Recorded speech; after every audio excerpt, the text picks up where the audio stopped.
көңілді ферма. Төрттілікпен танысу. Сәлем, достар! Көңіл күйлерің қалай? Тамаша! Бүгін біз сендермен бірге үй жануарлармен танысатын боламыз. Сен қандай үй жануарларын білесің? Қане, атап көрші? Керемет! Ал енді мына ферманы көрдің бе? Онда не бар? Бірге қарап көрейік бе? Вау! Бұл не балақай? Иә, бұл сиыр. Сиыр қалай дыбыстайды? Қане, бәріміз бірге?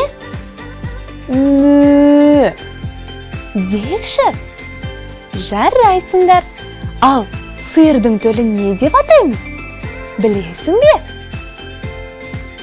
Дұрыс, ол бұзау. Бұзауқан өте сүйкімді, иә? Фермада тағы біреу бар. Бұл не? Бұл жылқы. Оны ат деп те атаймыз. Жылқы қалай дыбыстайды? Ол кісінейді. Ио! Жылқының төлі қалай аталады? Иә, ол құлын. Құлын өте жылдам жүгіреді. Қане, біз де оның шапқанын көрсетейікші. Келесі қай жануар екен? Мәссаған! Бұл момақан қой. Қой қалай дыбыстайды? Иә, қой маңырайды. Қане, қойдың дауысын бірге салып көрейік? Мә! Мә! Ал оның кіп-кішкентай, жұп-жұмсақ төлін не деп атаймыз?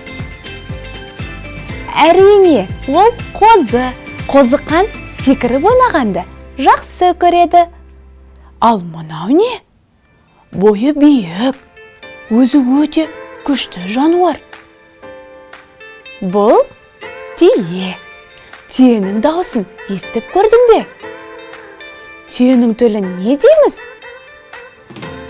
Иә, ол бота. Ботаның көздері қандай әдемі. Солай ма? Балақай, қане, есімізге түсірейікші. Сиырдың төлі? Бұзау. Жылқының төлі? Құлын. Қойдың төлі? Қозы. Түйенің төлі? Бота. Саған осы төрттілік ұнады ма? Жарайсың, балақай. Бүгін біз үй жануарларымен және олардың төлдерімен таныстық. Оларды ренжітпеу керек. Олар біздің достарымыз. Келесі кездескенше сау бол!